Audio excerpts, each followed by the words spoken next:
না না, আপনারা এতগুলো মানুষ থাকতেও সাহস পায় কেমনে এখানে? ওরা তো ইচ্ছা করে পরিবেশ নষ্ট করার জন্য এটা করতেছে। আপনারা কি বুঝতে পারতেছেন না? হেদায়েতের মঞ্চে বাধা দিতে আসে আবু জেহেলের রক্তের আত্মীয়রা, আর এতগুলো ইমানদার থাকতে কোন আবু জেহেলের নাতিপুতিকে বরদাস্ত করার মতো অবস্থা আমাদের হাতে নাই। চিল্লায় বলো মুসলমান ঠিক কি বলে? এই কিছু যুবক একটু দাঁড়ান তো এখানে, যান লোক পাঠান এখানে। কত নাম্বারে হেড আমরা একটু দেখাই দেবো আমরা ইনশাআল্লাহ আজকে। কথা বলে না কেন এখানে? আপনাদের কাছে কি মনে হয় আমরা উড়ে এসে জুড়ে বসছি এখানে?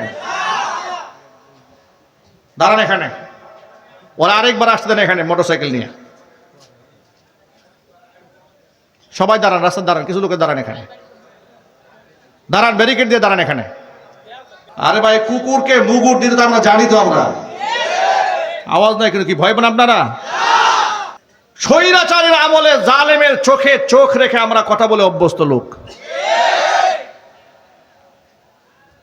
আমাদের সামনে মাস্তানি করবে, কোরআনের পরিবেশ নষ্ট করবে। আরে বাবা, এটা তো আমার গানের মঞ্চ না, এটা আল্লাহর কোরআনের মঞ্চ, এটা হেদায়েতের মঞ্চ। আমি তো হতবাক হয়ে যাচ্ছি, এগুলো সাহস করে কিভাবে? এগুলো সাহস করে কিভাবে? হ্যাঁ, না না, এটা তো বেয়াদবি, রীতিমতো বেয়াদবি করেছে না? কথা বলেন, এদিকে এতগুলো মানুষকে সে চ্যালেঞ্জ করতেছে না এখানে। কোন ভদ্রলোকের সন্তান গায়ে যদি বৈধ রক্ত থাকে, বৈধ মুসলমানের রক্ত থাকে, আচরণ করতে পারে না। আপনারা রাস্তায় দাঁড়ান, এটা কে তাকে শনাক্ত করেন। এই মাহফিল কর্তৃপক্ষ আপনারা শনাক্ত করেন। আপনার এলাকার লোক না? না, আপনি এলাকার লোক কিনা এটা আপনাকে দায়িত্ব দিলাম আমি। তাকে ধরে নিয়ে আসেন। সে কোন জায়গার কে, কোন জায়গার হেডাম হয়েছে, এটা আমরা একটু দেখতে চাই। একটু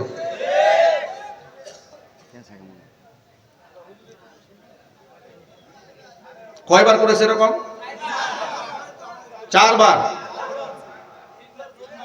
হ্যাঁ, 3-4 বার করেছে। হ্যাঁ, একাধিকবার আমি আওয়াজ শুনেছি, বারবার করেছে।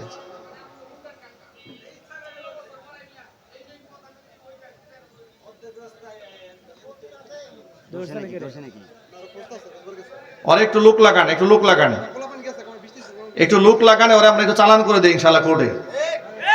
কথা বলেন কেন? ডাইরেক্ট পাঠাই দেবো, জায়গা মতো আয়না করে পাঠাই দেবো ইনশাআল্লাহ, টেনশন নাই। এখন তো আমাদের পাঠানোর দিন, এতদিন আমাদের পাঠাইছে না, এখন আমরা পাঠাবো ইনশাআল্লাহ। বলেন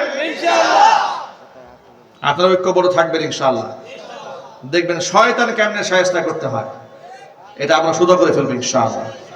আল্লাহ তাআলা ঐক্যবদ্ধ থাকার তৌফিক দান করেন। চিৎকার দেখুন আল্লাহুম্মা আমিন। গাছের পাতা ছিঁড়তে আল্লাহর নবী সাল্লাল্লাহু আলাইহি সাল্লাম বারণ করলেন, প্রাণীর গায়ে দাগ দিতে বারণ করে দিলেন, প্রাণীকে আঘাত দিবেন, কষ্ট দিবেন, বড় হারাম করে দিলেন। হাদিস শরীফের মধ্যে এসেছে, একজন বাজারি খারাপ মহিলা মরু প্রান্তরে হেঁটে যাওয়ার সময় তিনি দেখতে পেলেন যে একটা কুকুর, রাস্তার কুকুর ক্ষুধা এবং তৃষ্ণায় মরু প্রান্তরে হাবুড় কড়াগড়ি করছে জমিনে। মহিলা বুঝতে পারলেন যে কুকুরটা দারুণ ক্ষুধার্ত এবং তৃষ্ণার্ত। যদি কুকুরের মুখে একটুখানি পানি তুলে দিতে পারতাম, কুকুরটা প্রাণে বেঁচে যেত। কিন্তু কুকুরকে যে পানি পান করাবো, পানি পাবো কোথায়? মরু প্রান্তরে পানির সংকট। ডান বাম তালাশ করে দেখলেন, কোথাও পানি পাওয়া যাচ্ছে না, কোনো লোক নাই। অদূরেই তিনি একটা কূপ দেখতে পেলেন। এবার কূপের মধ্যে পানিও দেখতে পেয়েছেন, কিন্তু পানি সেখানে বের করবেন কিভাবে? চলার পথে দিন তো বালতি নিয়ে আসেননি, রশিও হাতে নাই। কিন্তু মেয়েটির মনে কুকুরের প্রতি দয়া সৃষ্টি হলো। মেয়েটি আরবের মেয়ে, চামড়ার মোজা ব্যবহার করত, চামড়ার মোজা খুলেছে, গায়ের ওড়নাকে রশি বানিয়ে, পায়ের চামড়ার মোজাকে বালতি বানিয়ে বহু কষ্ট করে কুকুরের জন্য কুয়া থেকে একটু পানি বের করে তৃষ্ণার্ত ক্ষুধার্ত কুকুরের মুখের মধ্যে দিয়ে দিয়েছে। কুকুর পানি পান করে জীবন বাঁচিয়ে যাওয়ার পরে, জীবন বাঁচার পরে আনন্দে উদ্বেলিত হয়ে, আনন্দে আত্মহারা হয়ে কুকুরটা লেজ লড়াতে শুরু করেছে।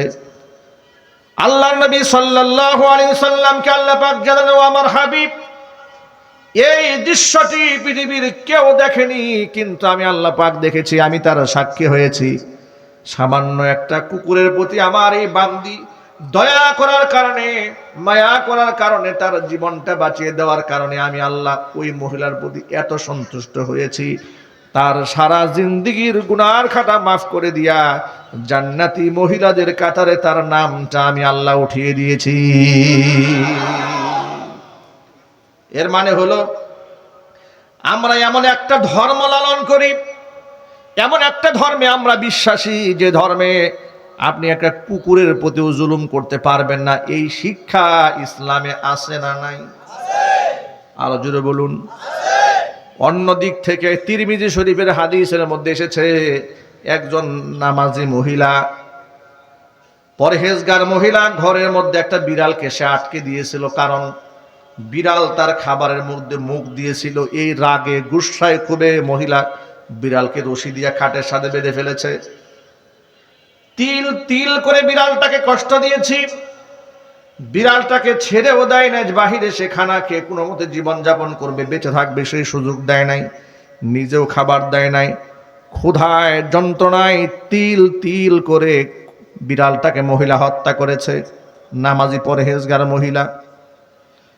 নবী করিম সাল্লাল্লাহু আলাইহি সাল্লামকে আল্লাহ পাক জানালেন, ও আমার হাবিব, যে মহিলাটি তিল তিল করে আমার একটা নিরীহ প্রাণী বিড়ালকে কষ্ট দিয়ে হত্যা করেছে, ওই মহিলার সারা জীবনের নামাজ, রোজা আর তাহাজ্জুদের সওয়াবকে আমি আল্লাহ তাআলা বরবাদ করে দিয়া জাহান্নামী মহিলাদের কাতারে মহিলার নামটা উঠিয়ে দিয়েছি।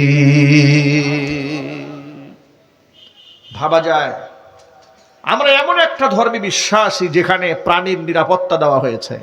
চিৎকার দেখুন সুবহানাল্লাহ। মনে রাখবেন, কুকুর, বিড়াল স্বভাবজাতভাবে কুকুর এমন একটা প্রাণী যে অকারণে বিনা কারণে এই কুকুরকে আপনি লালন করতে পারবেন না। কয়েকটা শর্তে কুকুর পালা যায়। এক হচ্ছে, কুকুরকে ট্রেনিং দিয়ে আপনি বাড়ির পাহারাদার বানিয়েছেন, হারেস, কুকুর দারোয়ানি কাজ করে। ট্রেনিং প্রাপ্ত কুকুর আছে না? জোরে বলেন। এমন কুকুর আছে সেনাবাহিনীর দায়িত্ব পালন করে, ওরা ব্যাজ দেওয়া হয় কুকুরের, সুবহানাল্লাহ। এভাবে শিক্ষিত কুকুর আছে।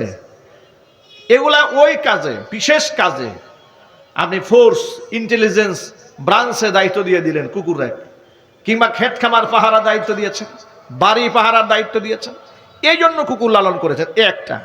আরেকটা হচ্ছে, কুকুরকে বন্ধু বানিয়ে ঘরের মধ্যে বন্ধু বান্ধবের মতো লালন পালন করে, যেটা পশ্চিমারা করে, ইহুদি খ্রিস্টানেরা যেটা করে, নাউযুবিল্লাহি মিন যালিক। এটা টোটালি সম্পূর্ণরূপে হারাম। এটা কি জোরে বলেন তো? আরো জোরে বলেন। কুকুরকে আপনি প্রয়োজনে বাড়ির দারোয়ানি করার জন্য, এলাকা পাহারা দেওয়ার জন্য, আপনার ক্ষেত খামার পাহারা দেওয়ার জন্য আপনি তাকে রাখতে পারবেন, কিন্তু আপনি তাকে ঘরের মধ্যে নিতে পারবেন না। নবী করিম সাল্লাল্লাহু আলাইহি ওয়াসাল্লাম বলেছেন, যে ঘরের মধ্যে প্রাণীর ছবি থাকে এবং কুকুর থাকে, সেই ঘরের মধ্যে আল্লাহ রহমতের ফেরেশতা ঢোকে না। প্রিয় ভাইরা আমার, এক বাক্যে জবাব দেয়া বলুন, তাহলে ইসলামে প্রাণীদের নিরাপত্তা আছে না নাই? আরো জোরে বলেন। যদি প্রাণীদের এতটুকু নিরাপত্তা থাকে, একটা মানুষের জীবনের নিরাপত্তা এই ধর্মে কত উপরে আপনার কল্পনা করতে পারেন? বিনা কারণে একটা কুকুরকে আপনি আঘাত করতে পারলেন না, বিড়ালকেও যদি আপনি না মারতে পারেন, মানুষ হয়ে মানুষ কি করে এত বড় ষড়যন্ত্র মানুষের সাথে করে? এই যে জুলাই আগস্ট বিপ্লবের সময় মানুষ হয়ে মানুষের সাথে এমন ব্যবহার এই দেশের প্রশাসনের লোকেরা করেছে, জানোয়ারের সাথে মানুষ এত নিষ্ঠুর আচরণ করতে পারে না। এত নিষ্ঠুর আচরণ তারা কি করে করেছে? এই যে আমাদের পাশের এলাকার সাইনবোর্ডে আহত একটা ছেলেকে দোকানদার, মুদি দোকানদার আশ্রয় দিয়েছে নিজের ঘরে। পুলিশ তাকে আশ্রয় দিয়েছে কেন? তার দোকানের শাটার উঁচা করে যে ছেলেটা আশ্রয় দিয়েছে ওরে ঠান্ডা মাথায় গুলি করে হত্যা করেছে। ওরা মানুষ না অমানুষ? আরো জোরে বলে। এই কাজ মানুষ কিভাবে করে, কি করে করে এগুলো? সাধারণ ছাত্র জনতা থেকে শুরু করে আলেম উলামা পীর বুজুর্গ কাউকে তারা সম্মান দেয়নি রাষ্ট্রীয়ভাবে। আল্লাহর কসম করে বলি, তৃতীয় সারির কিংবা এলাকার লোকাল কিছু এমপি মন্ত্রী কিংবা ব্যক্তিগতভাবে কোনো নেতা কর্মী হয়তো কোনো আলেমের সাথে সুসম্পর্ক রেখেছে ভিন্ন কথা, কিন্তু সামগ্রিকভাবে গোটা রাষ্ট্রের ব্যবস্থাপনা যারা পরিচালনা করেছে তারা এই দেশের আলেমদেরকে আল্লাহর কসম বন্ধু বানায় রাখে নাই, শত্রু বানিয়ে রেখে দিয়েছিল, জঙ্গি বানিয়ে রেখে দিয়েছিল, তালেবান বানিয়ে রেখে দিয়েছিল, রাজাকার, আল বদর, আল শামস, মৌলবাদ, উগ্রবাদ শব্দ বলে বলে আলেমদেরকে কষ্ট দিয়েছে। ওই দলের এক নেতা একদিন আমাকে বলে, হুজুর আপনি তো জামাত করেন। আমি বললাম আমি জামাত করি, আপনারে কে বললো? বলে আমার দলের বড় নেতারা বলেছে, একবারে কেন্দ্রীয় লিডাররা বলেছে মাদানী হুজুর জামাত করে। আমি বললাম আপনার কেন্দ্রীয় থেকে শুরু করে আপনি পর্যন্ত টোটাল মিথ্যাবাদী। কথা বলেন ঠিক কিনা? এগুলার কাছে কোনো এভিডেন্স নাই, যাকে যা খুশি তাই বলে দমাবার চেষ্টা করেছে। লক্ষ্মীপুরার মাহফিল থেকে আমাকে ধরে নিয়ে গেছে, স্লিপ দিয়ে নামে, এরকম মাহফিল বয়ান করছি, আমাকে স্লিপ দিয়ে নামে এখানে 2018 সালে ফেব্রুয়ারি মাসের 8 তারিখে আমাকে যখন নিয়ে যাওয়া হচ্ছে, আমি বললাম ভাই আমাকে কোথায় নিয়ে যাচ্ছেন? প্রশাসনের লোকেরা বলে থানায়। একটু স্বস্তি পেলাম, যাক থানায় যেহেতু নিয়ে যাচ্ছে গুম তো আর করছে না, খুন তো করে ফেলছে না, আয়না ঘরে তো আর ঢুকাচ্ছে না। নিচে কোথায়? জয়দেবপুর থানায়। ওসি আমিনুল ইসলাম দায়িত্বে ছিলেন। কথা বলতে চাইলাম ওসি সাহেবের কাছে যে সাথে কি অপরাধে আমাকে আনা হলো। ওসি কথা বলতে চায় না। 2-3বার রিকোয়েস্ট করার পরে ওসি সাহেব আসলেন, আমার সামনে চা দিলেন, বিস্কুট দিলেন, হুজুরে নাস্তা খাওয়াও। ধরে নিয়ে আসছে, আমার নাস্তা খাওয়াচ্ছে। নাস্তা কি আমার মুখ দিয়ে যায়? খাইলাম নাস্তা। খাওয়ার পরে জিজ্ঞেস করলাম, ভাই আমার কোন অপরাধে নিয়ে আসছেন একটু শুনি আমি। বলে হুজুর আপনাকে যে কেন নিয়ে আসছি তা তো আমি জানি না, উপরের নির্দেশ, উপর থেকে নির্দেশ এসেছে আপনাকে ধরে আনতে হবে, ধরে নিয়ে আসছি। রাখলো নিয়ে থানার গারদে। আমার মোবাইল, মানিব্যাগ, টাকা পয়সা, বলো ড্রাইভারকে দিয়ে দেন, বাড়ি নিয়ে যাক। চলে গেল।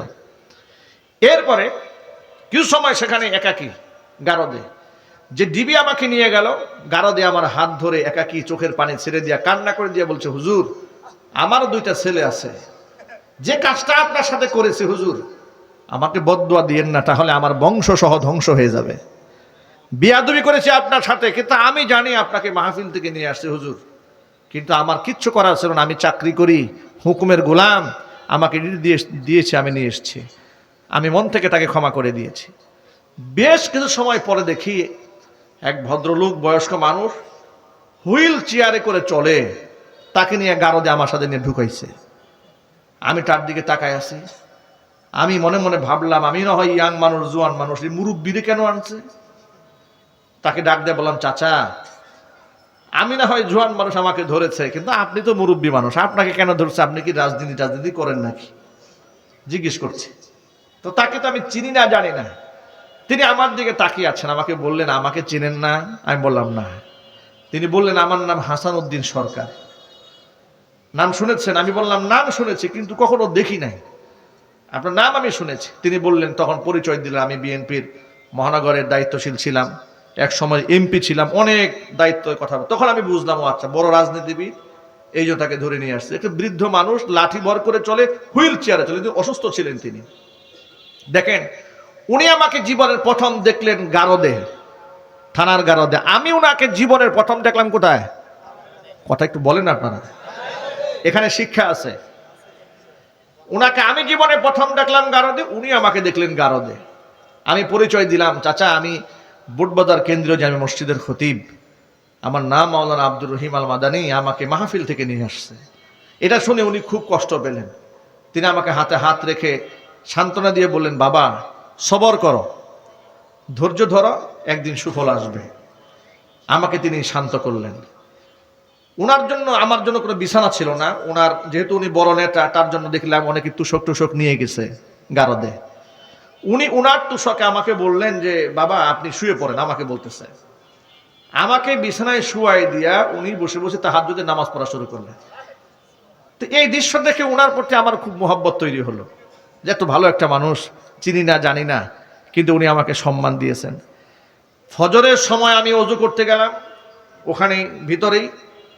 এরপরে উনি একটু টয়লেটের ভিতরেই, টয়লেট ছোট্ট গারদের মধ্যে বসলেন জরুরত সারার জন্য। জরুরত সেরে উনি ফ্রেশ হয়ে উনি যে টয়লেট থেকে দাঁড়াবেন এই শক্তি আর ওনার হাতে নাই। উনি আমাকে ডাক দেন, বাবা আমাকে একটু ধরো, আমি তো দাঁড়াতে পারছি না। এত মায়া লাগলো, প্রচন্ড শীত, ফেব্রুয়ারির 8 তারিখ। আমি দু হাতে ভর করে ভারী মানুষ খুব কষ্ট করে উঠালাম। উঠানে দেওয়ার পরে উনি পুরো সময়টা তাহাজ্জুদে আল্লাহ পাকের জিকির আজকারে কোরআন তেলাওয়াতে কাটাই দিলেন। এত মোহাব্বত লাগলো তার এই আমলটা দেখে আমার কাছে, যে এত ভালো একটা মানুষ এইভাবে ধরে কষ্ট দিচ্ছে। সকালবেলা কিন্তু কেউ জানি না, উনিও জানে না উনি কোন মামলার আসামি, আমিও জানি না আমি কোন মামলার আসামি। সকালবেলা উভয়কে কোর্টে হাজির করা হলো। মামলার এজাহারে তাকায় দেখি, মামলার এজাহারে লেখা আছে টঙ্গীতে কোনো এক গোপন বৈঠকে আমরা 150-200 মানুষ আমরা গোল মিটিং করতেছিলাম রাষ্ট্রে একটা নাশকতা তৈরি করার জন্য। এবং সেখান থেকে পুলিশ আমাদেরকে ধাওয়া দিয়েছে। ধাওয়া দেওয়ার পরে সব পালায় গেছে, আমরা 7 জন পালাইতে পারি নাই।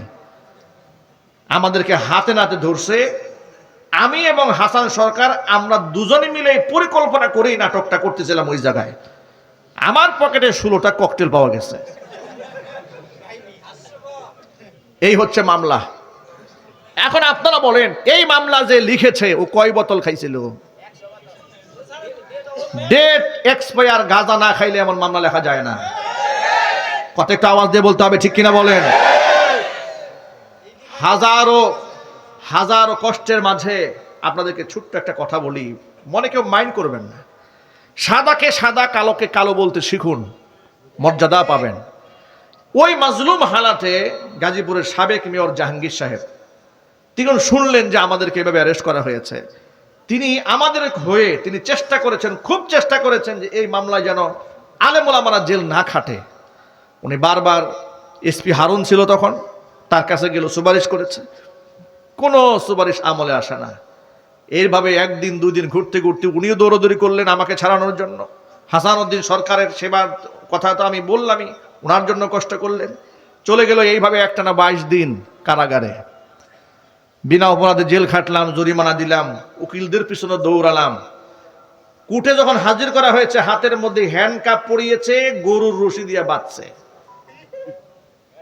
গরুর রশি দিয়া বেঁধে ম্যাজিস্ট্রেট কোর্টে নিয়ে যাচ্ছে। জিজ্ঞেস করলাম প্রশাসনের লোকদেরকে, ভাই আপনারা তো হ্যান্ডকাপ পরাইছেন, এতেই আমাদের ইজ্জত শেষ, আমাকে নিয়ে যাচ্ছেন, আমরা কি দৌড় দেওয়ার মানুষ, কেন আমাদেরকে রশি দিয়ে বাঁধলেন?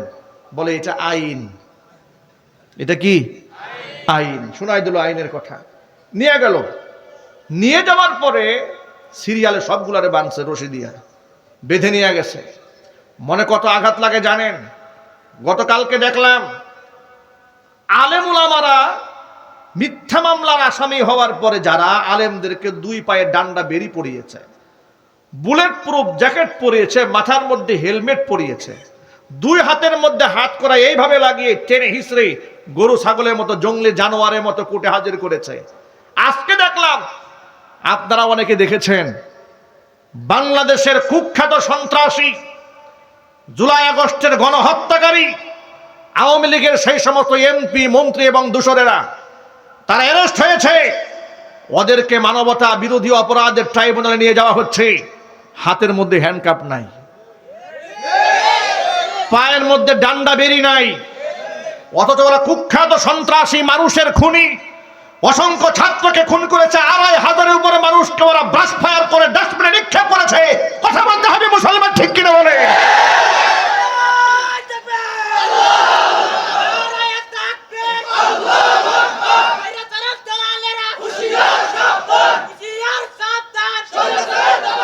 যারা গণহত্যা চালিয়েছে তাদের হাতে হ্যান্ডকাপ নাই, পায়ে ডান্ডা বেরি নাই। ব্যাপারটা কি? হঠাৎ করে খুনিদের সাথে এত প্রেম এত পীড়িত কোথা থেকে উতলায় উঠলো? আলেমদেরকে রশি দিয়া বাঁধার সময় দেশে আইন ছিল, এখন দেশে আইন নাই। আমরা অন্তর্বর্তীকালীন সরকারকে বলছি, খুনিদের সাথে কোনো আতাত চলবে না। তারা মানবতার দুশ্মন। তারা শুধু আলেমদের উপর দুশ্মনী করেছে তা নয়, ভিন্ন মতের যাকে পেয়েছে তাকে শত শত মামলা দিয়েছে। কথা বলেন। এই যে পরিচালক বলেছেন না যে মাহফিল করতে গেছে, ডিবি দ্বারা এসে ধরার জন্য। চিন্তা করতে পারেন, পূজা পার্বণে বাধা ছিল না, বড় বড় রঙ্গমঞ্চ সাজিয়েছে, বাধা নাই। আর মাহফিল করতে গিয়েছে, বাধা দিয়েছে, প্রশাসনিক আউট করে দিয়েছে, মাহফিল প্যান্ডেল ভেঙে দিয়েছে, বক্তার সামনে থেকে মাইক কেড়ে নিয়েছে। এই ধরনের আচরণ যারা বাংলার মাটিতে করেছে, ওদের বিচার হওয়ার আগ পর্যন্ত কোন প্রকার নমনীয় আচরণ এদেশের মুসলমান সহ এদেশের কোন নাগরিক বরদাস্ত করবে না। রাজি আছেন কিনা দুহাত দেখতে চায়।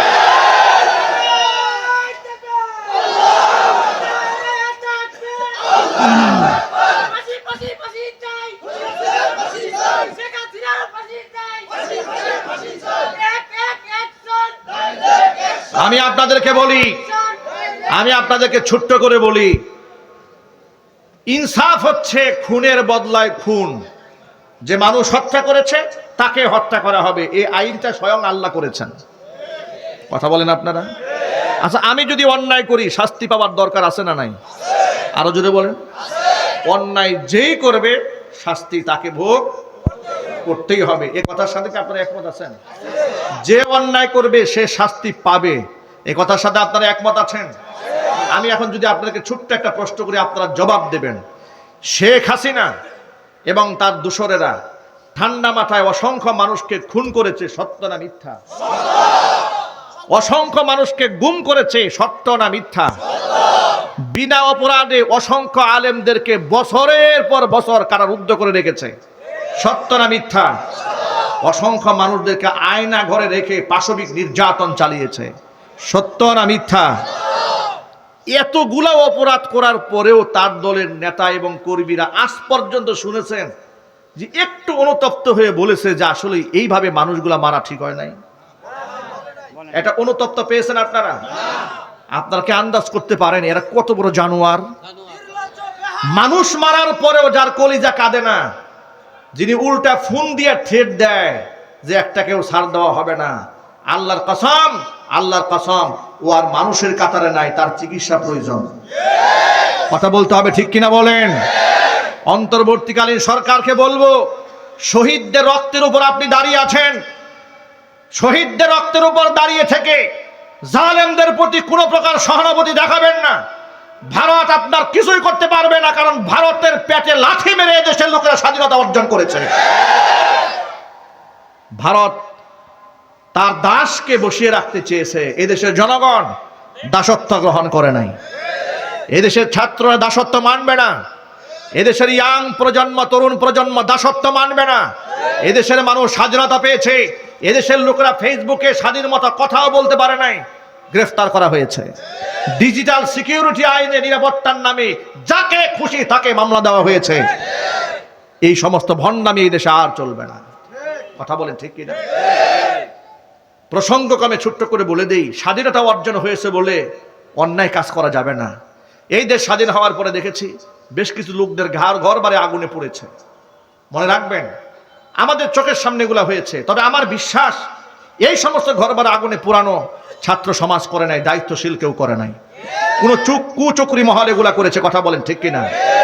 তবে হ্যাঁ, যে পরিমাণ মানুষ হতাহত হয়েছে, খুন হয়েছে, গুম হয়েছে, তার তুলনায় তো এগুলা কিছুই না। কথা বলেন। এই কাজগুলা যদি অন্য কেউ করতো আর তারা যদি বিপ্লব ঘটাইতে পারতো, তাহলে কি হতো জানেন? কি হয়েছে এই দেশে? কয়জন লোককে হত্যা করা হয়েছে, কয়জন লোককে গুম করা হয়েছে, বরং এখনো পর্যন্ত জামাই আদর করে আদালতে তোলা হচ্ছে। মনে রাখবেন, এই দেশে ইনসাফ কায়েম হওয়ার আগ পর্যন্ত আমাদের লড়াই থামবে না। যুবকেরা, যদি আবারও বিপ্লবের ডাক আছে, জালেমদেরকে যদি কোনো ব্যক্তি আবার প্রত্যাবর্তন করার জন্য, তাদেরকে নতুন করে সেটেলমেন্ট করার জন্য ষড়যন্ত্র করে, সেই ষড়যন্ত্র রুখে দেওয়ার জন্য কি আপনারা প্রস্তুত আছেন? কারা কারা প্রস্তুত? হাত দেখতে চায়। কারা কারা প্রস্তুত আছেন? দু হাত তোলেন।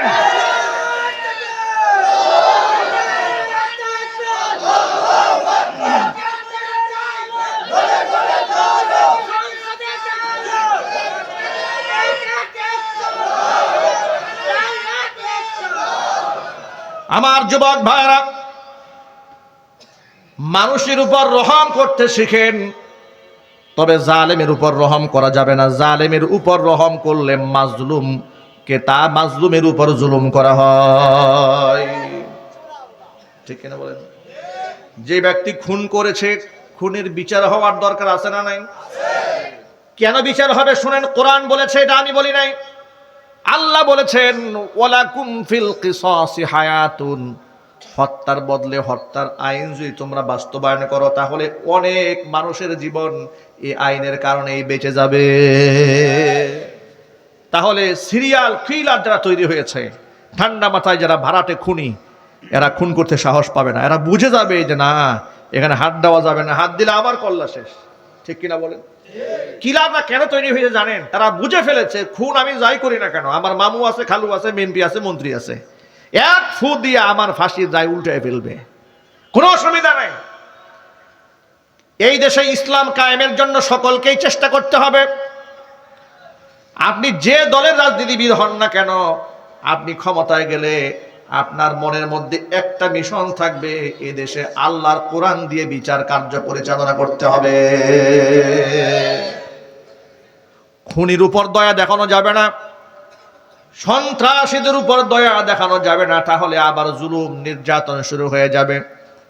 যুবক ভাইরা আমার, কোরআন মাজিদের মধ্যে আল্লাহ সুবহানাহু ওয়া তাআলা আইন করে দিয়েছেন, ওয়া কাতাবানা আলাইহিম ফিহা আন্নান নাফসা বিন নাফসি ওয়াল আইনা বিল আইনি ওয়াল আনফা বিল আনফি ওয়াল উযুনা বিল উযুনি ওয়াস সিন্না বিস সিন্নি ওয়াল জুরুহা কিসাস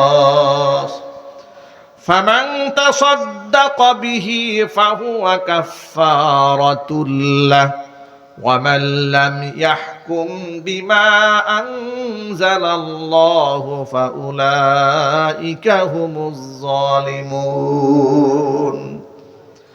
আল্লাহ পাক সূরা মাইদার মধ্যে দ্ব্যর্থহীন ভাষায় ঘোষণা করে দিলেন, ওয়া কাতাবানা আলাইহিম, মানুষের জন্য আমি লিখিতভাবে আইন করে দিয়েছি, এটা ফরজ করে দিয়েছি কিতাবের মধ্যে। আইনটা কি? আমার আইন, আন্নান নাফসা বিন নাফসি, জানের বদলা জান, ওয়াল আইনা বিল আইনি, চোখের বদলা চোখ, ওয়াল আনফা বিল আনফি, নাকের বদলায় নাক, ওয়াল উযুনা বিল উযুনি, কানের বদলায় কান, ওয়াস সিন্না বিস সিন্নি, দাঁতের বদলা দাঁত, ওয়াল জুরুহা কিসাস, আঘাতের বদলা আঘাত। আইন করলেন কে? আল্লাহ। আরো জোরে বলুন না কে? অথচ আল্লাহর আইন বাদ দিয়া যদি মানুষের আইন মানেন, আল্লাহর কসম করে বলি, মানুষ আবেগে ভুল সিদ্ধান্ত দেয়, মানুষের বিবেক কাজ করে না, উল্টা পাল্টা রায় দেয়, মিথ্যা রায় দিয়া বিনা অপরাধে নিরপরাধ মানুষগুলোকে ফাঁসির কাস্টে ঝুলিয়ে দেয়। ওই যে ছোট্ট রফিকুল ইসলাম মাদানিকে চেনেন না? মানুষটা ছোট কিন্তু কলিজাটাও অনেক বড়, ঠিক না ভাই? মানুষ ছোট, কলিজা পা থেকে মাথা পর্যন্ত পুরোটাই কলিজা। কথা বলেন ঠিক কিনা বলেন? ওই যে একজন বলে ময়মনসিংহে পোলাপান, মনে হয় ওনার বাড়ি ময়মনসিংহ না আপনার? মাশাআল্লাহ, দেখছেন? এখন সাহসী ছেলেকে নিয়ে দেশের লোকেরা গর্ব করে, আল্লাহু আকবার বলেন। এখন উনি বলল, দেখেন, তাকে জেলখানায় নেওয়ার 11 মাস পরে, কত মাস পরে? 11 মাস পরে বিচারক তাকে জিজ্ঞেস করে, আচ্ছা হুজুর, আপনি কি কোনো ভুল করেছেন কিনা কোন? কয় মাস পরে? বেচারার 11 মাস জেল খাটা শেষ। সে আফসোস করে বলে, আমাকে 11 মাস পরে বিচারক জিজ্ঞেস করে যে আমি কি কোনো ভুল করছি কিনা। এখন আপনারা একটু বলেন, 11 মাস শেষ হয়েছে, এতদিন পরে বিচারকের মাথায় গেছে, তো জিজ্ঞেস করা দরকার হুজুরের ভুলটা কি।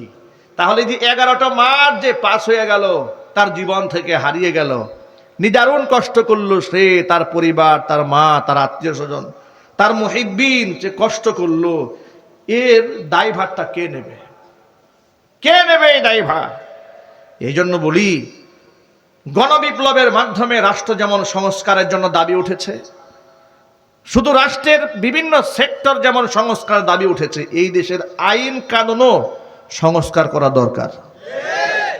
আইনের মধ্যে অনেক ফাঁক ফোকর আছে, আছে না নাই? 17 বছর জেল খাটার পরে পরে শুনতে পাইলাম, পত্রিকাতে পেলাম, এই লোকটা নিরপরাধ, 17 বছর খামোকা জেল কেটেছে। নাউজুবিল্লাহ বলবেন না? সব পরিবর্তন হতে হবে আল্লাহ পাকের কোরআন দিয়ে, জোরে বলতে হবে ঠিক কিনা? যুবক ভাইরা আমার, আল্লাহর কোরআনের আয়াতগুলোকে বিশ্বাস করেন, আল্লাহর নবীর হাদিসগুলোকে বিশ্বাস করেন। আল্লাহ নবী সাল্লাল্লাহু আলাইহি সাল্লামের বাণী যদি কেউ মান্য করে, রাসূলের হাদিস যদি কেউ মানে, কোরআনে কারীমের আয়াত যদি কেউ বিশ্বাস করে আর মান্য করে, ওই ব্যক্তি কোনোদিন পদস্খলিত হবে না, ভুল পথে পরিচালিত হবে না। এজন্য নবীজি বলেছেন, ইন্না হাযাল কুরআনা সাবাবুন, কোরআন এমন একটা রশি, তরফুহু বিআইদিল্লাহি ওয়া তরফুহু বিআইদিকুম, এই রশির এক মাথা আল্লাহর হাতে, আর এক মাথা বান্দা তোমাদের হাতে। লান তাদিল্লু ওয়া লান তাহলিকু বাদাহু আবাদা, তোমরা যতক্ষণ পর্যন্ত কোরআন নামক রশিকে আঁকড়ায় ধরে রাখতে পারবে, কশিন কালেও তোমরা ধ্বংস হবে না, তোমাদের পদস্খলন হবে না। জোরে জোরে বলেন সুবহানাল্লাহ। মানুষদেরকে হেদায়েতের কথা বোঝাবার জন্য নবীজি মাঝে মাঝে গল্প শোনাতেন। কোরআনে কারীমের মধ্যে আল্লাহ তাআলা মানুষের গল্প বলেছেন। গল্প কোরআনে আছে না নাই? আরো জোরে বলেন আছে না নাই? আবার গল্প বলে আল্লাহ বলে দিয়েছেন, কেন গল্প শোনায় শোনো, লাকাদ কানা ফি কাসাসিহিম ইবরাতুল লিউলিল আলবাব, এই সমস্ত ব্যক্তিদের কাহিনীতে তোমাদের জন্য, জ্ঞানীদের জন্য শিক্ষা আছে, ইবরাত আছে। একদিন নবী করিম সাল্লাল্লাহু আলাইহি ওয়াসাল্লাম বসে আছেন, সাহাবায়ে কিরাম পরিবেষ্টিত অবস্থায়, তখন আল্লাহর নবী একটা গল্প শোনালেন। আল্লাহর হাবিব বলেন, সাহাবীরা শোনো, সালাসাতু নাফারিম মিম্মান কানা ক্বাবলাকুম, তোমরা পৃথিবীতে আগমন করার পূর্বে বনি ইসরাইল সম্প্রদায়ের 3 জন ব্যক্তি, তারা দূর সফরে ঘর থেকে বের হয়েছে, দূরে কোথাও যাবে, সফর করছে, দিনভর তারা পথ চলেছে, চলতে চলতে তারা ক্লান্ত হয়ে পড়ল। হাত্তা আওয়াহুমুল মাবিতু ইলা গারিন, ক্লান্ত পরিশ্রান্ত হয়ে মনে মনে সিদ্ধান্ত নিল, আকাশে মেঘ চমকাচ্ছে, বিদ্যুৎ চমকাচ্ছে, যে কোনো মুহূর্তে ভারী বর্ষণ হয়ে যেতে পারে, আর রাতের বেলায় পথ চলা মোটেও নিরাপদ নয়। যদি আমরা কোথাও আশ্রয় নিয়ে থাকতে পারি, পরবর্তী সকাল থেকে আমরা আবার হাঁটা শুরু করব। কোথায় আশ্রয় নেবে, কোথায় তারা বিশ্রাম নেবে? বর্তমান আধুনিক সমাজের মধ্যে আবাসিক হোটেল পাওয়া যায় থাকার জন্য, লোকালয় থাকে, কিন্তু তৎকালীন যুগে হাজার হাজার বছর আগের কথা, পাহাড়িয়া গিরিপথ দিয়ে চলছে, আশ্রয় নেওয়ার জায়গা নাই। বিরাট বড় পাহাড় দেখতে পেল, পাহাড়ের গুহার মধ্যে 3 জন গিয়ে ঢুকেছে। পাহাড়ের গুহায় গিয়ে ঢুকে যাওয়ার পরে রাতের বেলায় প্রচন্ড ভারী বর্ষণ হয়েছে। পাহাড়ের উপর থেকে বিরাট বড় একটা পাথর গড়াতে গড়াতে গড়াতে গড়াতে এসে যে গুহার মধ্যে তারা আশ্রয় নিয়েছিল, গুহার মুখের মধ্যে এসে আটকায় গেছে। আর পাথরের টুকরাটা এতটাই বড়, 3 জনে মিলে এটা সরাবে কোনোভাবে সম্ভব হবে না। তারা বুঝতে পারলেন, এমন একটি জায়গার মধ্যে আমরা আছি, এই জায়গার মধ্যে যদি আমরা মরে গলে পচে হাড্ডি সার হয়ে যায়, পৃথিবীর কোনো ব্যক্তি আমাদের সম্পর্কে জানতেও পারবে না। কিন্তু বিশ্বাস ছিল তাদের আল্লাহর উপরে। 3 জন ব্যক্তি ছিল ইমানদার, তারা মনে মনে ভাবলেন, পৃথিবীতে কেউ যেখানে দেখে না সেখানে একজন আছেন, তিনি দেখেন, তিনি কে? পৃথিবীতে এমন একজন সত্তা আছেন, দুনিয়ার কোন মানুষ যদি সাহায্য করতে নাও পারেন, তিনি সাহায্য করতে পারেন, তিনি কে? আল্লাহ রাব্বুল আলামিন। 3 জনে মিলে পরামর্শ করলো, বাঁচতে যদি চাও রবের সাহায্য নাও। রবের সাহায্য নিব কিভাবে? আল্লাহর কাছে দোয়া কবুল করাতে হলে নেক কাজের বিনিময়ে দোয়া কবুল করাইতে হয়। যেমন এই যে আমরা দোয়া করার আগে ইস্তিগফার পড়ি, সূরা ফাতিহা পড়ি, দুরূদ শরীফ পড়ি কিনা? এগুলা কারণটা কি? কারণ হচ্ছে, আপনি যদি দোয়া আল্লাহর কাছে কবুল করাতে চান, তাহলে আপনি কিছু নেক কাজ করবেন আগে। নেক কাজের বিনিময়ে আল্লাহর কাছে চাবেন, এটা হচ্ছে দোয়া কবুল হওয়ার জন্য সুন্নাহ পদ্ধতি। জোরে বলেন সুবহানাল্লাহ। 3 জনে যেহেতু আল্লাহর উপর ভরসা ছিল, তারা তিনজনে পরামর্শ করলো, আজকে আমাদের রবের কাছে আমরা সাহায্য চাবো আমাদের জীবনের সর্বশ্রেষ্ঠ আমলের বিনিময়ে। মানুষের জীবনে যত খারাপ মানুষ হোক না কেন, কিছু কিছু ভালো কাজ থাকে না? কথা বলেন। আপনাদেরকে বলি, এমন যেন জীবনটা না হয়, চোখ বন্ধ করে এমন যেন নিজেকে কল্পনা করতে মনে না চায় যে আমার জীবনে কোনো ভালো কাজ নাই। এমনটা হতভাগা, এমনটা কপাল পুরা হওয়া ঠিক নয়। চোখটা বন্ধ করলে যেন মনে হয় যে আলহামদুলিল্লাহ আমার জীবনে কিছু ভালো কাজ হয়তো আল্লাহর কাছে কবুল হবে ইনশাআল্লাহ। এরকম কিছু ভালো কাজ কখনো প্রকাশ্যে কখনো গোপনে করবেন, ইনশাআল্লাহ ওই একটা ভালো কাজ আল্লাহর কাছে মঞ্জুর হয়ে গেলে আপনার তাকদীর আল্লাহ পাক বদলাই দিবেন। তিনজন ব্যক্তি বিপদে পড়েছে। তিনজন ব্যক্তি মনে মনে ভাবলো, রবের কাছে নিজের জীবনের শ্রেষ্ঠ ইবাদতের বিনিময়ে আজকে আমরা আশ্রয় প্রার্থনা করব, কারণ সাহায্য করার একমাত্র মালিককে। প্রথম ব্যক্তি আল্লাহর কাছে হাত তুলে বলছেন, রব্বুল আলামিন, আমার একজন সুন্দরী চাচাতো বোন ছিল, আমি তার প্রেমে আসক্ত ছিলাম বড় মারাত্মক ভাবে। বহুবার তাকে কুপ্রস্তাব দিয়েছি, সে রাজি হয় না। সেই মেয়েটি ছিল খুব ধার্মিক, পরহেজগার, আল্লাহু আকবার, অনেক পরহেজগার, আত্মসংবরণকারী নারী তিনি ছিলেন। মনে রাখবেন, সমাজের মধ্যে সব মেয়ে খারাপ থাকে না, কিছু পরহেজগার মেয়েও থাকে, যারা আল্লাহকে ভয় করে, যারা নিজের চরিত্র বিকিয়ে দেয় না, সমাজে আছে না নাই? লোকটি বলল, আল্লাহকে ডেকে ডেকে বলছে, আল্লাহ, আমার ওই বোনটাকে আমি অনেকভাবে ফুসলিয়েছি, রাজি হয় নাই। কিন্তু কিছুদিন যেতে না যেতে এলাকার মধ্যে কাহতুন মানে দুর্ভিক্ষ দেখা দিল। এলাকার মানুষের মধ্যে হাহাকার লেগে গেল। ক্ষেত খামারে ফসল নাই, মানুষের পকেটে টাকা নাই, বাড়িতে খাবার নাই, মানুষ দুর্ভিক্ষে কষ্ট পাচ্ছে। আমার ওই দরিদ্র বোনটা পরিবার নিয়ে বড় কষ্টে ছিল। কিন্তু তখনও পর্যন্ত আমি সম্পদশালী মানুষ হিসেবে এলাকার মধ্যে পরিচিত ছিলাম। আমার সেই বোনটি আমার কাছে হাত বাড়িয়ে বলল, ভাইজান, বড় কষ্টে আছি, বাবা মা না খেয়ে আছে, ভাই ব্রাদাররা না খেয়ে আছে, জীবন বাঁচানোর কষ্ট হয়ে যাচ্ছে, আপনি একটু আমাদের সাহায্য করেন। লোকটি বলে, আমি আমার ওই বোনটার দুর্বল পয়েন্ট আমি বুঝতে পারলাম, তাকে আমি প্রস্তাব দিয়ে ফেললাম। এতদিন পর্যন্ত যে অন্যায় প্রস্তাব দিয়েছিলাম, রাজি হও নাই, যদি রাজি হয়ে যাও তাহলে তোমাকে আমি 100 দিরহাম দেব। মেয়েটি নিরুপায় হয়ে আমার প্রস্তাবে রাজি হলো। আমি তাকে 100 দিরহাম দিয়ে দিলাম। সে আমার কাছে নিরিবিলি একটা জায়গার মধ্যে হাজির হলো। কোনো বর্ণনার মধ্যে এসেছে, আমি যখন তার কাছে গেলাম একান্তে সান্নিধ্যে মিলিত হতে, এমনকি হাত্তা জালাস্তু বাইনা রিজলাইহা, আমি তার দুই উরুর মাঝখানে বসেও গেছি। আমার বোনটি আমাকে আমার চোখে চোখ রেখে বলল, ইত্তাকিল্লাহ, আল্লাহকে ভয় করুন। আল্লাহ তাআলা অবৈধ যৌন সংযোগ যেখানে হারাম করে দিয়েছেন, সম্পর্ক আল্লাহ হারাম করেছেন, আপনি হারামকে হালাল বানাবেন না। জাহান্নামের আগুনকে ভয় করুন। রব্বুল আলামিন আমার সেই বোনটি আমাকে যখনই বলেছে জাহান্নামের আগুনকে ভয় করো, আল্লাহকে ভয় করো, বলতে দেরি হয়েছে, লাফ দিয়া তার শরীর উপর থেকে আমি দাঁড়িয়ে গেলাম, তার সংস্রব আমি ত্যাগ করলাম। রব্বুল আলামিন, আমি যদি সেখানে আমার চরিতার্থকে আমি ধ্বংস করতে চাইতাম, সেটা আমি পারতাম, কিন্তু একমাত্র তোমার ভয়, জাহান্নামের আগুনের ভয়ে আমি সেখান থেকে বের হয়ে এলাম। পৃথিবীর কেউ সে ঘটনা জানতো না। আল্লাহ, তুমি তো আমার মনের খবর জানো। যদি আমি ওই দিন এই কাজটা একমাত্র তোমার খুশির জন্য করে থাকি, মেহেরবানি করে আজকের বিপদ থেকে আমাদেরকে উদ্ধার করো। নবীজি বললেন, দোয়া করতে দেরি হয়েছে, আল্লাহর কাছে দোয়া কবুল হতে দেরি হলো না। সাথে সাথে আল্লাহ রাব্বুল আলামিন পাথরটাকে কিঞ্চিত পরিমাণ দূরে সরিয়ে দিলেন। কিন্তু যতটুকু সরেছে এখান থেকে বের হওয়া সম্ভব নয় একজনেরও। বাকি থাকলো কয়জন? আরো জোরে বলেন। দ্বিতীয় ব্যক্তি এবার আল্লাহর কাছে হাত তুলেছে, রব্বুল আলামিন, আমার বৃদ্ধা মা বৃদ্ধ বাবা ঘরের মধ্যে আছে।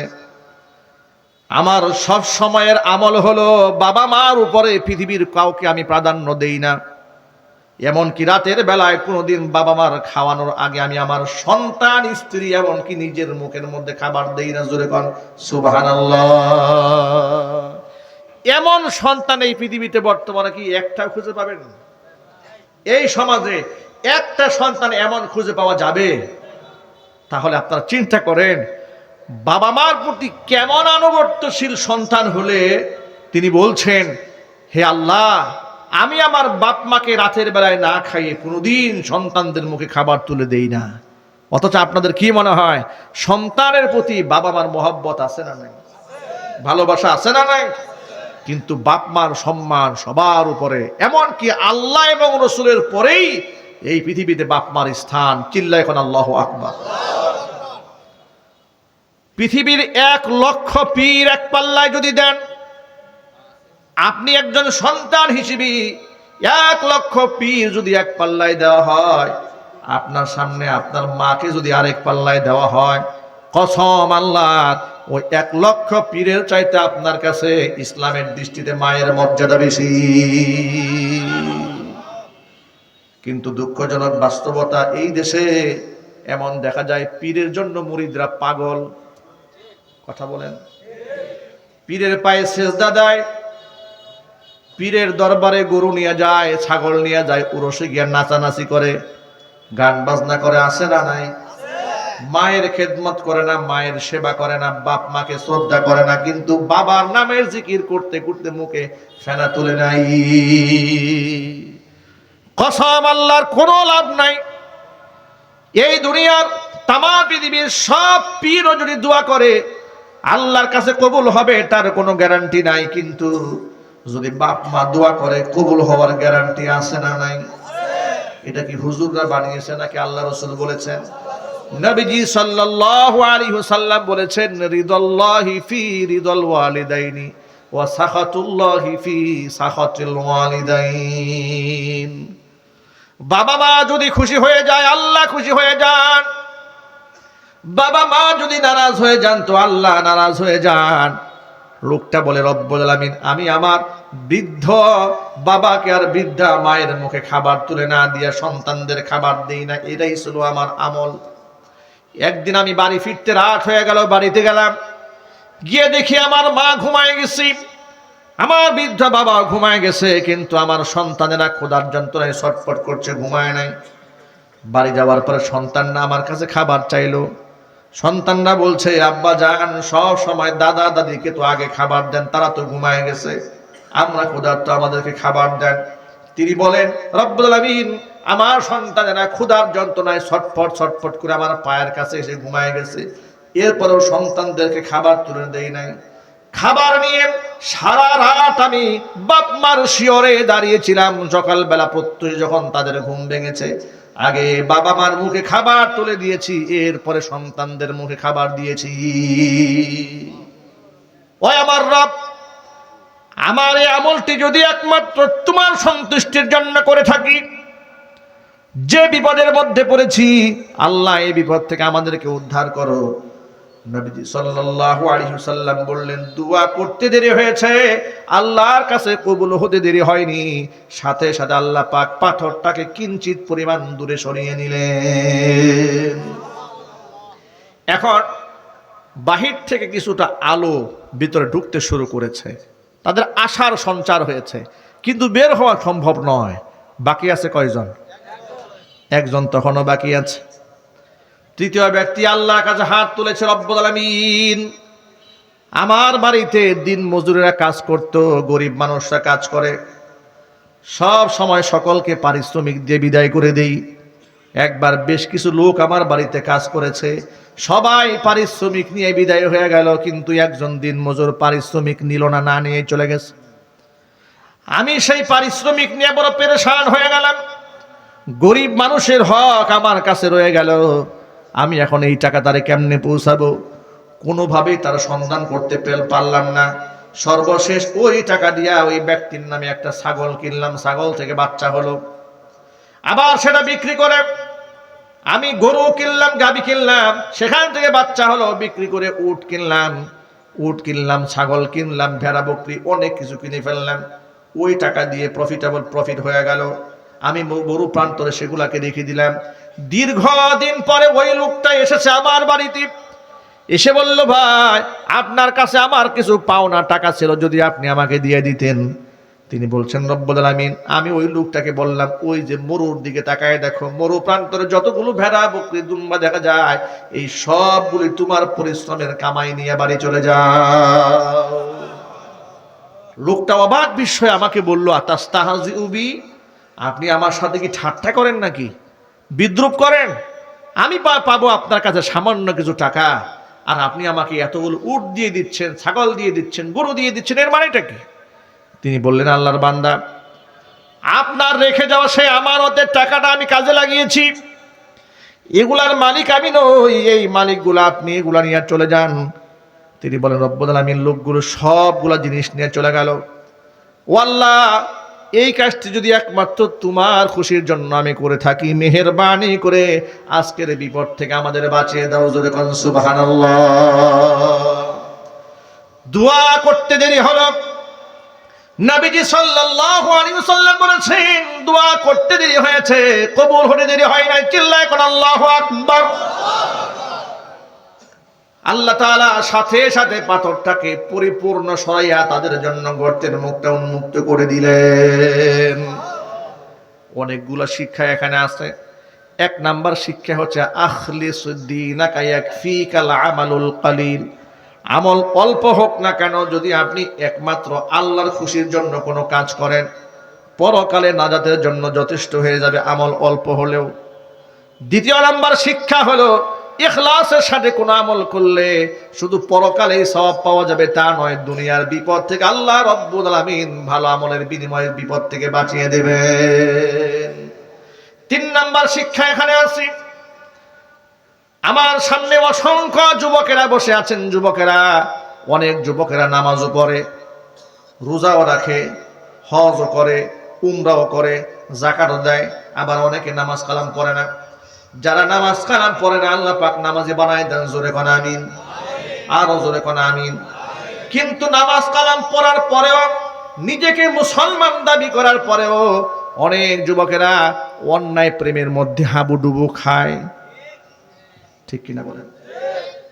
গার্মেন্টসের আমার বোনেরা থাকে, কিংবা স্কুল, কলেজ, ইউনিভার্সিটি, বিশ্ববিদ্যালয়ে আমাদের বোনেরা আছে, তাদের সাথে অন্যায় সম্পর্ক রাখে। জোরে জোরে কোন নাউজুবিল্লাহ। মনে রাখবেন যুবক ভাইয়েরা আমার, অন্যায় সম্পর্ক রাখবেন না, প্রয়োজনে বিবাহ করবেন আল্লাহর হুকুম অনুযায়ী। ইসলামের দৃষ্টিতে বিবাহ করা একদম সহজ আমল। ঠিক কিনা বলেন? ইসলামে বিবাহ করা কি কঠিন কাজ নাকি?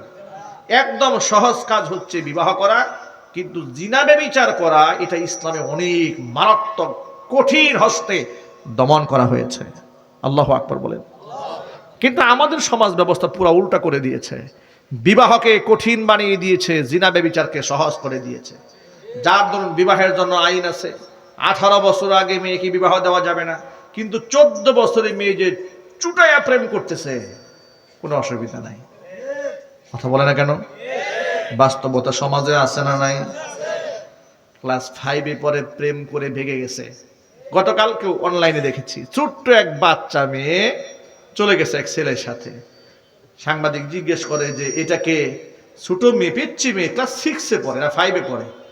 সে মেয়ে বলছে, এটা আমার বয়ফ্রেন্ড। নাউজুবিল্লাহ বলবেন না? দেখলে মনে হয় যে কচু গাছের লোকেরা দৌড়ে দিয়ে গিয়ে একটুক মেয়ে বলে এটা আমার বয়ফ্রেন্ড। কি লজ্জা, কি শরম, কি নির্লজ্জতা এগুলো! যুবক ভাইরা মনে রাখবেন এই কথা, শুধু লজ্জা স্থান দিয়ে জিনা করার নাম জিনা নয়। চোখের জিনা আছে, হাতেরও জিনা আছে, অন্তরেরও জিনা আছে না নাই? আল্লাহর কসম আমি বানিয়ে একটি কথাও বলছি না। আল্লাহ নবী বলেছেন, ওয়াল্লা আইনানি জিনাহুমান নাজরু, দুই চোখের জিনা হচ্ছে দুই চোখ দিয়ে কামুক নজরে পরনারীর দিকে তাকানো। ওয়াল উজুনানি জিনাহুমাল ইস্তেমা, দুই কানের জিনা হচ্ছে গভীর মনোযোগ সহকারে একজনের কথাকে শ্রবণ করা।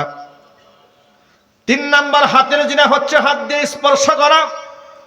অন্তরের জিনা হচ্ছে মনে মনে বাজে কল্পনা করা। পায়ের জিনা হচ্ছে পা দিয়ে এগিয়ে যাওয়া। লজ্জাস্থান সেটাকে আমলে বাস্তবায়ন করে। জুরে কন্যা আউযুবিল্লাহ। মাইকের আওয়াজ বাহিরে যাচ্ছে, অসংখ্য মায়েরা বোনেরা আমার কণ্ঠের আওয়াজ শুনতে পাচ্ছেন। মায়েরা বোনেরা সাবধান, নিজেকে বেপরদার মাধ্যমে পর পুরুষের সামনে কোনোদিন উপস্থাপিত করবেন না। কসম আল্লাহর, দাম থাকবে না, দাম থাকবে না। কারণ যে জিনিস সহজে পাওয়া যায়, সস্তায় পাওয়া যায়, সমাজে তার মূল্য থাকে না। সমাজে ছাগলের দাম বেশি না হরিণের দাম বেশি? জোরে বলেন। ছাগল এভেলেবেল পাওয়া যায়, রাস্তাঘাটে যেখানে সেখানে পেশাব করে দেয়, পায়খানা করে দেয়, এই জন্য ওর দাম নাই। লোকেরা ছাগল দিয়ে গালি দিয়ে বলে তুই একটা ছাগল। যাকে গালি দেওয়া হয়েছে ও আরো কয়েক গুণ ক্ষিপ্ত হয়, বলে তুই একটা রাম ছাগল। আরেকজনে বলে তুই একটা পাঠা। ঠিক কিনা বলেন? এর মানে ছাগল অ্যাভেলেবেল পাওয়া যায়, ছাগল দিয়ে মানুষ গালি দেয়। হরিণকে সবসময় পাওয়া যায় না, দাম বেড়ে গেছে। হরিণের উপমা দিয়ে মানুষ প্রশংসার উপমা দেয়। তুমি দেখতে দারুণ সুন্দরী, চোখটা টানা টানা হরিণের মতো। সুবহানাল্লাহ বলেন। এক লোক একটা গাড়ি কিনেছে অনেক দিন আগে, আমাকে একদিন বলছে হুজুর আমি একটা হরিণ কিনেছি। আমাকে বলতেছে, আমি মনে মনে ভাবলাম এই লোক হঠাৎ করে হরিণ কিনবে কেন? বলে আমি একটা হরিণ দেখাবো। আমাকে বলতেছে আপনাকে একটা হরিণ দেখাবো। উত্তরাতে আমাকে নিয়ে গেছে বাড়িতে, গিয়ে দেখি একটা গাড়ি। তো হুজুর এইটা আমার হরিণ। আমি চিন্তা করলাম একটা গাড়ি কিনে আমাকে হরিণ দেখাচ্ছে, এর মানে প্রশংসার উপমা দিচ্ছে কি দিয়ে? হরিণ দিয়ে। কেন? জঙ্গলে থাকে, অ্যাভেলেবেল পাওয়া যায় না। যেহেতু যে সমস্ত মেয়েরা পর্দায় থাকে তারা হচ্ছে ঝিনুকের মধ্যে আবৃত মুক্তার দানার মতো। রাস্তাঘাটে পুঁতি পাওয়া যায়, 10-20 টাকার পুঁতির মালা পাওয়া যায়, কোনো মূল্য নাই। এগুলো ক্যানভাস করেও বিক্রি করা যায় না। কিন্তু মুক্তা, এটাকে কত দাম, লাখ টাকার উপরে মুক্তার মালার দাম। সেই মুক্তার দামটা বাড়লো কেন? বেড়েছে এই জন্য সে ঝিনুকের মধ্যে নিজেকে আবৃত করে রেখেছে, দাম আল্লাহ পাক বাড়িয়ে দিয়েছে। যে মেয়েটি পর্দায় থাকে আল্লাহ তাআলা ওই মেয়ের দাম বাড়িয়ে দেন, তার ইজ্জত বাড়িয়ে দেন। জোরে জোরে কোন সুবহানাল্লাহ। এই যে যুবকেরা সামনে বসে আছেন, আপনাদের কষ্ট হচ্ছে? মেয়েদেরকে তো বললাম, এবার আপনাদেরকে একটা কথা বলবো, যদি আপনারা মাইন্ড না করেন। বেশি মাইন্ড করছেন? অনেক যুবকেরা বিবাহ শাদী করে বউয়ের ছবি ফেসবুকে দেয়। শুধু গাজীপুরের যুবকরা দেয় না, ফেসবুকে বউয়ের ছবি আপলোড দেয়। আপলোড দিয়ে কি লেখে বলেন শোনেন। প্রিয় বন্ধুগণ, এটা আপনাদের নতুন ভাবি, সবাই একটু দোয়া করবেন খাস করে। কথা বলেন, আছে না নাই? আচ্ছা, আপনি কি করে নিশ্চিত হলেন পাবলিক প্লেসে আপনার সুন্দরী স্ত্রীর ছবিটা যে আপনি প্রচার করলেন? আপনি একটু বিবেককে জিজ্ঞেস করুন তো। এমন যুবকের সামনে তো নিশ্চয় আপনার বউ পড়তে পারে, ওই আপনার স্ত্রীকে দেখে সে মনে মনে চিন্তা করবে, আরে এই বউটা যদি আমার হইতো। কথা বলে না? আমি কি অবাস্তব কথা বললাম না বাস্তব কথা বললাম?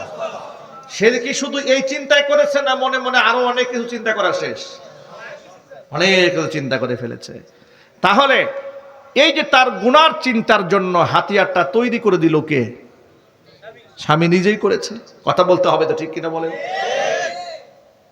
এই দেশের নাস্তিক বেঈমানরা কি বলে জানেন? আমরা যখন মেয়েদের পর্দার কথা বলি, বাম এবং রামেরা বলে যে হুজুররা মৌলবাদী কথাবার্তা বলে, আধুনিক জামানায় মেয়েরা একটু ফ্যাশন করে চলবে, মডার্ন মেয়েরা যেভাবে খুশি সেভাবে চলবে, হুজুররা কেন পোশাক নিয়ে কথাবার্তা বলে? আমি আপনাদেরকে বলি, জামা কাপড় ছোট হওয়া যদি আধুনিকতা হয়, উলঙ্গ থাকার নাম যদি স্মার্টনেস হয়, তাহলে কুকুর তো বহু যুগ যুগ ধরেই স্মার্ট। কথা বলেন? কিন্তু বিরাট মডার্ন। তুমি আর কয়দিন যাবত মডার্ন হয়েছো? তুমি তো জামা কাপড় খুলছো মাত্র 5 বছর 10 বছর আগে, আর কুত্তা তো শুরু থেকেই ল্যাংটা। ঠিক কিনা বলেন? সুতরাং উলঙ্গ থাকার মধ্যে কোনো সম্মান নাই। আপনার বাস্তবতা দেখে আপনার অবাক হবেন যে পশ্চিমাদের আদলে এদেশের কিছু লোকেরা চলতে চায়। তাদের জীবনে বাহ্যিক অঙ্গনে অনেক ভালো কাজও আছে, সেটাকে অস্বীকার করার কোনো সুযোগ নাই। যেমন তাদের লেনদেন, উঠা বসা, রাস্তাঘাট পরিপাটি করা, শোয়ারের ড্রেনেজ ব্যবস্থা করা, তারা দুনিয়াকে অনেক সাজিয়েছে। কিন্তু চরিত্র এবং আখলাক, নীতি এবং নৈতিকতায় তারা কতটা পিছিয়ে দেখেন। বাবার সামনে মেয়ে বয়ফ্রেন্ড নিয়ে ঘুরে বেড়াচ্ছে, স্বামীর সামনে স্ত্রী আরেকটাই বয়ফ্রেন্ড নিয়ে চলে গেছে, স্বামী বাধা দেওয়ার ক্ষমতা নাই। ইউরোপ আমেরিকায় নিজের স্ত্রী যদি বয়ফ্রেন্ড নিয়ে চলে, স্বামী যদি বাধা দেয়, আর স্ত্রী যদি 999 ডায়াল করে, স্বামীর 12টা বাজায় সারাবে। পুলিশ কি বলবে জানেন? তোর বউ একটা বয়ফ্রেন্ড নিয়ে গেছে, 14টা বয়ফ্রেন্ড নিয়ে ঘুরবে, তো তোর সমস্যা কি? নাউজুবিল্লাহ বলেন। আচ্ছা, আপনারা বলে এটার নাম কি নারীর অধিকার? এটার নাম কি নারী স্বাধীনতা? এই স্বাধীনতায় পশ্চিমারা বিশ্বাসী। আর ওই স্বাধীনতাকে ফলো করে এই দেশের কিছু ছেলেমেয়েরা পার্কে, সিনেমায়, ওপেনে প্রকাশ্যে বয়ফ্রেন্ড গার্লফ্রেন্ড হাত দিয়ে ধরে ঘোরাঘুরি করে। তারা অপকর্ম করছে, নির্লজ্জতা করছে, প্রকাশ্যে জিনা ব্যভিচার করছে, একে অপরকে চুম্বনের মতো নিকৃষ্ট আচরণ করছে। যারা বাধা দিচ্ছে তাদেরকে তারা সেকেলে মনে করছে, যারা বাধা দিচ্ছে তাদেরকে তারা ব্যাকডেটেড মনে করছে, নিজেকে খুব আপগ্রেড মনে করছে। আমি বলবো, তুমি যে করছো, তোমার চাইতে ভাদ্র মাসের কুকুর আরো 100 বছর আগের আপগ্রেড। কথা বলেন, ঠিক কিনা বলেন? তুমি দিন দিন আধুনিকতার নামে কুকুরের কাতারে চলে যাচ্ছ। তুমি যে কাজটা পার্কে করো, এগুলাই আমাদের রোডের মধ্যে কুকুরে করে ভাদ্র মাসে আসলে, ঠিক কিনা বলেন? সুতরাং মানুষ আল্লাহ পাক অনেক সম্মানিত করে বানিয়েছেন, মানুষের জীবন পথটাকে আল্লাহ পাক অনেক সুন্দর করে সাজিয়ে দিয়েছেন। ইসলাম মানুষকে পরিপূর্ণ দিক নির্দেশনা দান করে দিয়েছেন। আমি যুবক ভাইদের অনুরোধ করছি, যুবক ভাইরা আজকের পর থেকে নিজের বউয়ের ছবি পরপুরুষের সামনে আর দেখাবেন? আরো আসতে বলেন, আর দেখাবেন? এই কথাটা কি মনে থাকবে?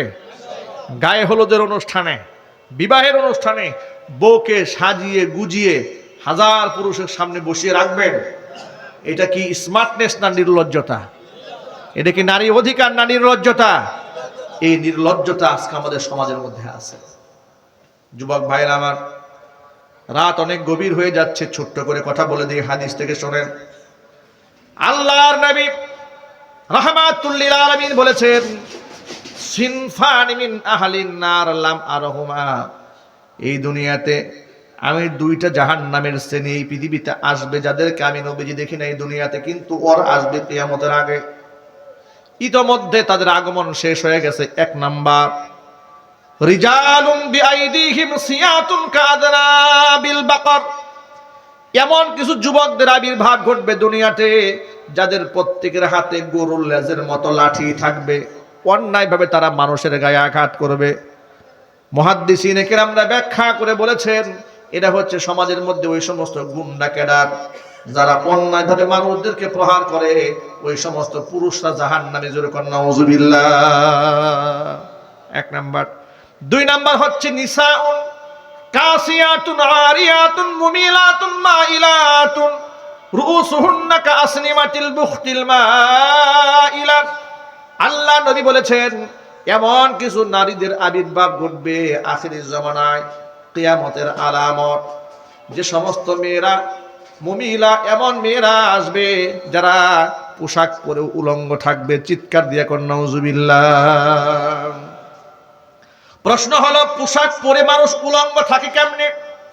এই ব্যাখ্যা তো আপনাদের সামনে জোরালো ভাবে করার কোনো প্রয়োজন নাই, ইতিমধ্যে আপনারা বুঝে ফেলেছেন। তাও মুহাদ্দিসরা যেই ব্যাখ্যা বলেছেন আপনাদের শোনায় দেই। মুহাদ্দিসরা হাদিসের ব্যাখ্যা বলেছেন, নিসাউন কাসিয়াতুন আরিয়াতুন, পোশাক পরেও মানুষ উলঙ্গ থাকার সিস্টেমটা হলো এমন পোশাক মেয়েটা পরেছে যে পোশাক পরার পরেও তারা বাহির থেকে ভিতরে অঙ্গ প্রত্যঙ্গ স্পষ্ট দেখা যায়। জোরে কর নাউজুবিল্লাহ। এই হচ্ছে একটা। আরেকটা হচ্ছে এত পাতলা পোশাক পরেছে বাহির থেকে ফুটে উঠেছে। চিৎকার দিয়ে কর নাউজুবিল্লাহি মিন যালিক। এখন আপনাদেরকে বলি, এমন পোশাক দেশে আছে না নাই? একটু জোর আওয়াজে বলতে হবে, আছে না নাই? এই হচ্ছে নিসাউন কাসিয়াতুন আরিয়াতুনের ব্যাখ্যা। রুউসুহুন্না কাসনিমাতিল বুখতিল মাইলা, এদের মাথার হেয়ার স্টাইল হবে উটের কুজের মতো, মাথার মধ্যে খোপা বাঁধা। মুমিলাতুন মাইলাতুন, এরা নিজেরা পর পুরুষের দিকে ঝুঁকবে, পর পুরুষদেরকে নিজেদের প্রতি আকৃষ্ট করবে। জোরে কর নাউজুবিল্লাহ। এই সমস্ত ব্যক্তিরা লা ইয়াদখুলনাল জান্নাতা। আচ্ছা, আপনাদের সামনে কোনো লোকজন নাই? প্রিয় ভাইয়েরা, মাদ্রাসার জন্য আপনারা দোয়া করবেন। এই মাদ্রাসার জন্য আমি অন্তরস্থল থেকে দোয়া করি, আল্লাহ তাআলা এই মাদ্রাসাকে যেন কবুল করেন। জোরে করেন আল্লাহুম্মা আমিন। আল্লাহ সুবহানাহু ওয়া তাআলা ইসলামের খেদমতে আমাদের সকলকে কবুল করেন। মঞ্জুর করেন। সকলে জোরে বলেন আল্লাহুম্মা আমিন। এই বসেন, দোয়া হয়ে যাবে ইনশাআল্লাহ। দোয়া হওয়ার পরে ইনশাআল্লাহ আপনারা উঠবেন। ইস্তিগফার বলেন, আস্তাগফিরুল্লাহ রাব্বি মিন কুল্লি যামবি ওয়া আতুবু ইলাইহি ওয়া লা হাওলা ওয়া লা কুওয়াতা ইল্লা বিল্লাহিল আলিয়্যিল আযীম। اللهم صل على محمد النبي الأمي وعلى آله وأصحابه وبارك وسلم.